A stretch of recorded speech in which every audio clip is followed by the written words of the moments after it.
विश्व का गो हत्या गौ माता सच्चे सनातन धर्म की जय हो। पूज्य सद्गुरुदेव भगवान की जय हो। वृंदावन बिहारी लाल लाल की जय हो। जय जय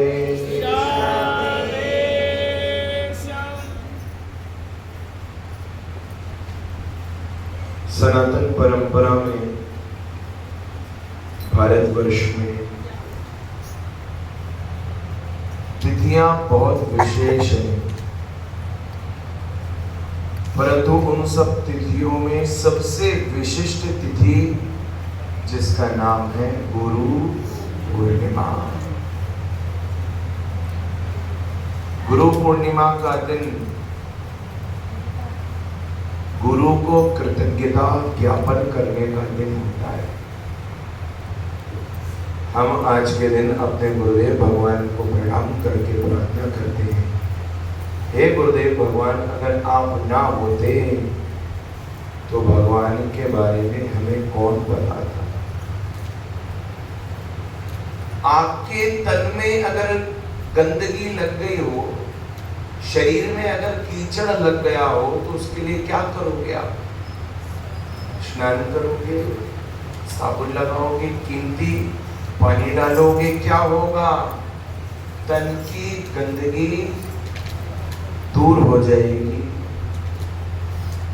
शरीर में कोई कीचड़, कोई मैल, कोई अपवित्रता अगर लग गई है तो स्नान करने से व्यक्ति अपवित्र अवस्था को छोड़ करके पवित्र हो जाता है, पूरा शरीर पवित्र हो जाता है, परंतु मन का मैल छूटने वाला नहीं। गुरु क्या करता है? गुरु कुछ बहुत ज्यादा नहीं करता। गुरु हमारे मन को साफ करके हमें भगवान के सामने खड़ा कर देता है, वही गुरु है। हर कोई गाता है, श्री गुरु चरण सरोज रज निज मन मुकुर सुधारि। अर्थ क्या है इसका? श्री बोलिए, श्री गुरु गुरु चरण चरण सरोज। सरोज। सरोज का अर्थ क्या है? इसी का नाम है सरोज। सरोज किसे कहते हैं? हमारी माता जी जिनका नाम है सरोज, वही बताएंगी अर्थ क्या होता है। सरोज का अर्थ होता है कमल। तो सद्गुरुदेव भगवान के चरण कैसे हैं? कमल के समान है। चरण कमल के समान। क्या कह रहे हैं गोसाई जी? अर्थ लगाओ, श्री गुरु चरण सरोज रज निज मन मुकुर सुधार। सद्गुरुदेव भगवान की चरण रज हमारे मन को पवित्र करने वाली होती है, और जिसका मन पवित्र हो गया वही भगवान के पास जाने का अधिकारी बन गया। बिना महत पाद रजोभिषेकम, भागवत जी के 5वें स्कंद में स्वयं भरत जी महाराज राजा रहुगण से कहते हैं, राजा रहुगण, अगर तू सचमुच ज्ञान पाना चाहता है तो पहले जा अपने गुरु जी की चरण रज को उठा करके उसमें स्नान कर, क्योंकि बिना गुरु की चरण रज के तुझे ज्ञान होने वाला नहीं है। इसीलिए श्री गुरु चरण सरोज रज निज मन मुकुर सुधारि। भगवान क्या कहते हैं? मुझे कैसा व्यक्ति अच्छा लगता है?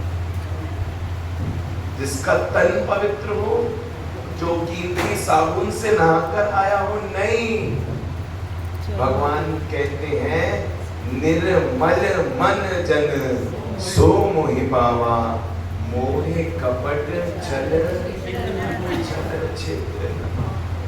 क्या कह रहे हैं? निर्मल मन। निर्मल, निर्मल का मल का अर्थ होता है गंदगी। मल जानते हो ना? निर्मल का अर्थ होता है जिसकी गंदगी साफ हो गई हो। पवित्रता। तो कैसा मन चाहिए भगवान को? निर्मल मन जन सो मोहि पावा, मोहि कपट छल छेद नवा। भगवान यहाँ पर बॉडी की बात नहीं कर रहे, भगवान यहाँ पर शरीर की बात नहीं कर रहे, भगवान यहाँ पर तन की बात नहीं कर रहे। क्या कह रहे? निर्मल मन, निर्मल तन नहीं का। बात समझ में आ रही है? हाँ जी, हाँ जी, बोलो नहीं आ रही? आ रही है, आ रही है। सच में आ रही है? हाँ जी, हाँ जी। निर्मल निर्मल मन, मन। निर्मल तन नहीं का, मन। मन। और मन को पवित्र करने वाला कौन होता है? गुरु होता है। जब मन पवित्र हो जाता है तो व्यक्ति भगवान को प्राप्त करने का अधिकारी हो जाता है। तो गुरु को हम थैंक यू क्यों कहें? गुरु के चरणों में हम प्रणाम क्यों करें? गुरु को सर्वस्व क्यों लुटाएं? क्योंकि संसार को देने वाला संसारी होता है और भगवान को देने वाला गुरु होता है। बेशकीमती वस्तु का दान, वैसे भगवान वस्तु नहीं है, फिर भी बात को समझाने के लिए अगर कहा जाए तो बेशकीमती, बेशकीमती मतलब जिसकी कोई वैल्यू नहीं है। बड़े लोग होते हैं ना, अंबानी जी अरबों रुपए लेकर के दे दो, उनकी कोई सामग्री मांग लो तो कहेंगे भैया इसकी कोई वैल्यू नहीं है, हम नहीं दे सकते। कुछ ऐसी सामग्री वस्तु होती है जिनकी कोई कीमत नहीं होती। भगवान की कोई कीमत नहीं है, परंतु सद्गुरुदेव भगवान अगर कृपा करें तो बेशकीमती उस भगवान का दान एक साधारण से भक्त को कर। हम गुरु को इतना क्यों मानते हैं? देखो ये पंचकुला की भूमि है। किसकी भूमि है? पंचकुला की भूमि। यहाँ पर बैठे भक्तों का साम्राज्य है। एक प्रकार से पंचकुला, ये हरियाणा, ये सब पंजाब का ही एक अंश है। नेक 2-4 किलोमीटर पंजाब भी है कि नहीं? तो ऐसी बहुत सी भूमि हुई है। काशी की प्रसिद्धि भगवान शिव के कारण हुई है। वृंदावन की प्रसिद्धि कृष्ण के कारण हुई है, परंतु ये पंजाब की प्रसिद्धि सद्गुरुदेव भगवान के कारण हुई है।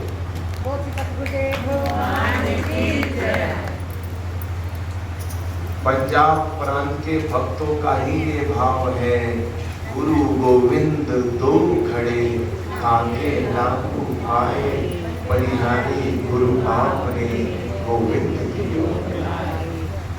सबसे कठिन भगवान को जो बिल्कुल सरल करके भक्तों के सामने खड़ा कर दे, उसका नाम क्या है?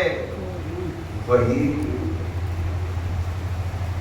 वरना भगवान इतनी आसानी से मिलने वाले नहीं हैं, परंतु उस भगवान को भी आसान करके भक्तों के ऊपर कृपा करके गुरुदेव भगवान अपने भगवान का दर्शन करा।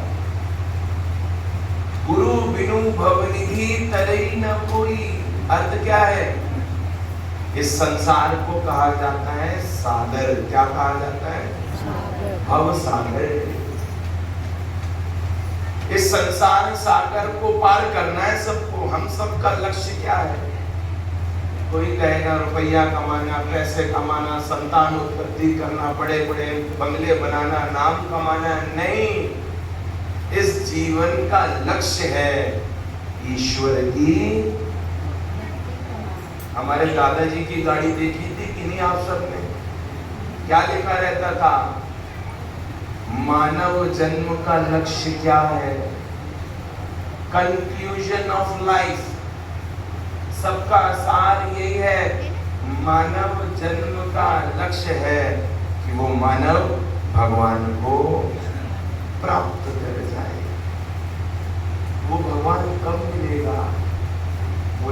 जिस दिन आपको गुरु मिलेंगे, जिस दिन आपको सच्चा सद्गुरुदेव भगवान मिल गया, समझ जाओ अब आपको भगवान को मिलने में देरी नहीं है।